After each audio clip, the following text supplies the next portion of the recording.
Access granted. Baiklah, perkenalkan, nama saya Iskia Raintung dari kelas 1 T4. Pada saat ini, saya akan mempresentasikan materi mengenai konsep teknologi informasi, yaitu multimedia. Dan langsung saja untuk topik pembahasannya, yaitu yang pertama, apa sih multimedia itu? Dan apa saja perangkat multimedia? Kedua, kapan dimulainya penerapan sistem multimedia? Ketiga, di mana saja multimedia bisa diterapkan? Keempat, siapa saja sih yang terlibat dalam perkembangan teknologi dan sistem informasi multimedia? Yang kelima, kenapa perkembangan multimedia perlu dibarengi dengan perkembangan teknologi? Yang keenam, bagaimana gambaran umum sistem multimedia? Dan yang pertama, apa sih multimedia itu? Multimedia bisa dikatakan sebagai integrasi atau kombinasi dari beberapa komponen seperti teks, audio, video, animasi, dan gambar. Multimedia ini akan diatur melalui software dalam komputer dan terdapat interaksi antara media dan pengguna. Kata multimedia sendiri berasal dari kata multi yang berarti banyak dan media yang merupakan pengantar. Sehingga multimedia menjadi sarana untuk mempresentasikan suatu objek tertentu melalui platform dengan kombinasi berbagai unsur visual dan suara. Selanjutnya, apa saja perangkat multimedia? Perangkat multimedia terdiri atas perangkat keras dan perangkat lunak.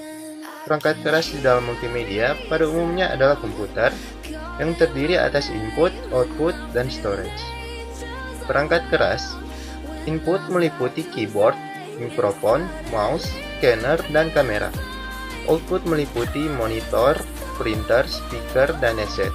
Dan storage meliputi hard disk, flash disk, DVD, CD, dan memory card. Selanjutnya, perangkat lunak yaitu contoh pengenalan gambar yaitu adalah CorelDRAW, Adobe Photoshop, Photoscape. Contoh pengolah teks ada Notepad, WordPad, OpenOffice, dan contoh pengolah video ada Windows Movie Maker, Adobe Premiere, dan contoh perangkat lunak pengolah yang lain-lain. Dan selanjutnya, kedua, kapan dimulainya penerapan sistem multimedia? Sistem multimedia dimulai dengan diperkenalkannya HyperCard oleh Apple pada tahun 1987 dan perangkat lunak Audio Visual Connection atau AVC dan Video Adapter Card bagi PS2 oleh IBM pada tahun 1989. Lalu mulailah lonjakan dalam kamera CCTV khususnya pada bagian proteksi. Ketika dikombinasikan dengan cloud dan big data analysis, teknologi yang satu ini menawarkan manfaat yang memungkinkan pengamatan lingkungan CCTV yang lebih signifikan. Dahulu, multimedia hanya terbatas pada suara dan teks saja, akan tetapi saat ini multimedia telah berkembang dengan adanya televisi dan komputer.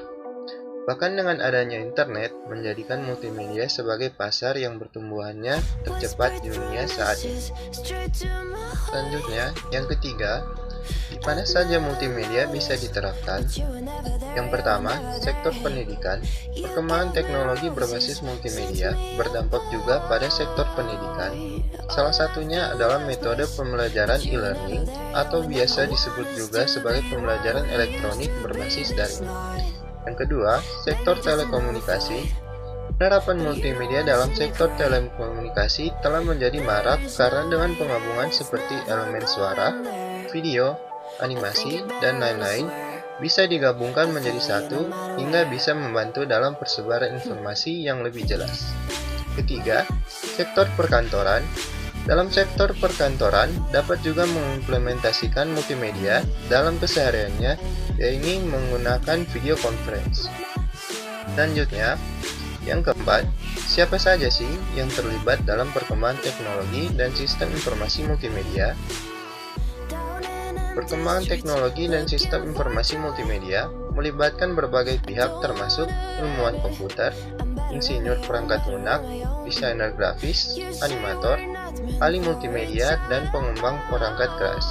Selain itu, kontribusi juga datang dari perusahaan teknologi besar, universitas, dan lembaga penelitian, serta para komunitas pengembang. Semua pihak ini berperan dalam menciptakan teknologi multimedia yang inovatif dan memajukan sistem informasi multimedia.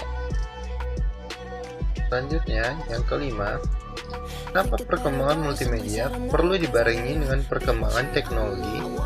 Karena adanya kebergantungan saling mendukung antara multimedia dan teknologi, berikut adalah beberapa alasan mengapa kedua hal ini perlu berkembang bersama-sama.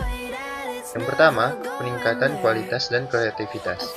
Teknologi baru memungkinkan pengembang multimedia untuk menciptakan konten yang lebih berkualitas dan kreatif, seperti grafika 3D yang realistis, audio berkualitas tinggi, dan animasi yang halus. Yang kedua, inovasi aplikasi. Teknologi terbaru seperti kecerdasan buatan atau AI dan augmented reality atau AR memungkinkan pengembangan aplikasi multimedia yang inovatif seperti aplikasi realitas virtual, filter wajah dalam aplikasi kamera, dan pengalaman multimedia interaktif. Dan yang ketiga, mendorong inovasi. Teknologi yang terus berkembang memberikan tantangan dan peluang baru bagi para pengembang multimedia untuk terus berinovasi, menciptakan produk dan layanan multimedia yang lebih baik dan menarik. Selanjutnya, yang keenam, bagaimana gambaran umum sistem multimedia? Tiga hal yang langsung memetakan ketiga proses yang sekarang melekat untuk sistem multimedia adalah: yang pertama, pembuatan konten multimedia. Proses ini melibatkan media digitalisasi, audio, video, dan gambar, menggunakan perangkat pengambilan, dan memprosesnya menggunakan perangkat lunak dan perangkat keras yang cerdas. Kedua, penyimpanan dan kompresi. Konten multimedia memiliki pengaruh yang signifikan terhadap persyaratan memori. Prosesnya sebagian besar melibatkan state-of-the-art algoritma, kompresi, dan standar untuk audio, video, gambar, dan grafik. Ketiga, distribusi. Distribusi melibatkan bagaimana konten multimedia didistribusikan melalui berbagai media, seperti jaringan berkabel, jaringan optik, satelit jaringan nirkabel, atau kombinasinya ke platform tertentu. Dan sekian mungkin dari presentasi saya. Mohon maaf jika ada kesalahan dalam pengucapan kalimat maupun dalam pembuatan PPT yang kurang baik. Untuk itu saya mohon maaf, dan mungkin sekian dari saya. Terima kasih. I know gold is not enough.